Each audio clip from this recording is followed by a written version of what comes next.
আসসালামু আলাইকুম। আজকে তৈরি করব জিভে চলানা ঝাল ঝাল দেশি মুরগির রেসিপি। আমাদের বাসায় সবাই অসুস্থ, তাই এই রেসিপি তৈরি করলাম। খুবই ভালো হয়েছে খেতে। প্রথমে পাত্রে তেল গরম করে নিচ্ছি, এরপর পেঁয়াজ কুচি দিয়ে নিলাম।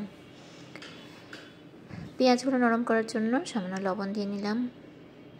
এরপর 1 চা চামচ আদা বাটা, 1 চা চামচ রসুন বাটা দিয়ে ভালোভাবে মিশিয়ে নিলাম পেঁয়াজের সঙ্গে। এরপর ধুয়ে রাখা দেশি মুরগিগুলো দিয়ে দিলাম। এরপর আদা রসুন পেঁয়াজের এই মশলার সঙ্গে মাংসগুলো একটু ভালো মতো ভেজে নেব। এরপর গরম মশলা দিয়ে দিচ্ছি, ধুয়ে রাখা গরম মশলাগুলো দিয়ে নিলাম। এরপর আস্তে আস্তে বারবার নাড়াচাড়া করে মাংসগুলোর কালার চেঞ্জ না হওয়া পর্যন্ত ভেজে নেব। কিছুক্ষণ ঢাকনা দিয়ে রাখবো 2-3 মিনিট। এরপর ভালোভাবে নাড়াচাড়া করে ভেজে নেব।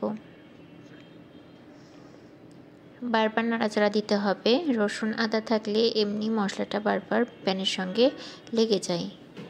এরপর 1 চামচের একটু বেশি 1.5 চামচের মতো শুকনো মরিচের গুঁড়ো, 1/2 চামচের মতো হলুদ গুঁড়ো, ধনে আর জিরা একসঙ্গে 1 চামচের একটু বেশি দিয়ে দিলাম।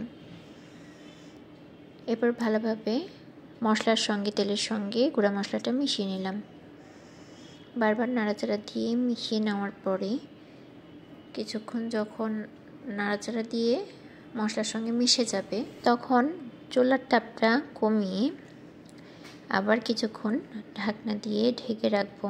মাংস থেকে কিছু পানি বের হবে, এতেই আমি মাংসটি কষিয়ে নেব। দেখুন কি সুন্দর পানি বের হয়েছে। এই তো এখন এইভাবে বারবার নাড়াচাড়া দিয়ে মাংসটা ভালোভাবে কষিয়ে নেব। আমি সব সময় মাংস অথবা সবজিতে কাঁচা পেঁয়াজ কুচি দিয়ে থাকি। আমার কাছে মনে হয় এভাবে দিলে স্বাদটা আরও অনেক গুণ বেড়ে যায়। এটা আমার আম্মু সবসময় করেন, আমিও সেটা সবসময় করার চেষ্টা করি। সামান্য একটু পানি দিয়ে এবার ভালোভাবে সিদ্ধ হওয়ার জন্য কষিয়ে নিচ্ছি। এবার ভালোভাবে নাড়াচাড়া করছি যাতে লেগে না যায়। এ পর্যায়ে সামান্য একটু গরম মশলার গুঁড়া দিয়ে দিলাম। আমি সব সময় গরম মশলাগুলো একটু ভাজা দিয়ে থাকি মাংসের মধ্যে।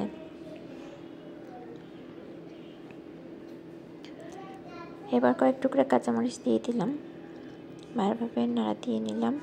এই তো আর কোনো ঝোল নেই, ভালোভাবে কষিয়ে নিলাম। এবার গরম পানি মিশিয়ে নিলাম, ফাইনাল ঝোলটা দিয়ে দিলাম।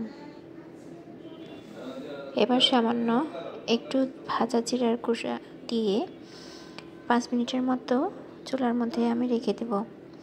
এই তো আমার রান্না শেষ। ফাইনাল মাংসের লুকটি এমন হয়েছে। কেমন লাগলো আমার রান্নাটি? ভালো লাগলে লাইক দেবেন।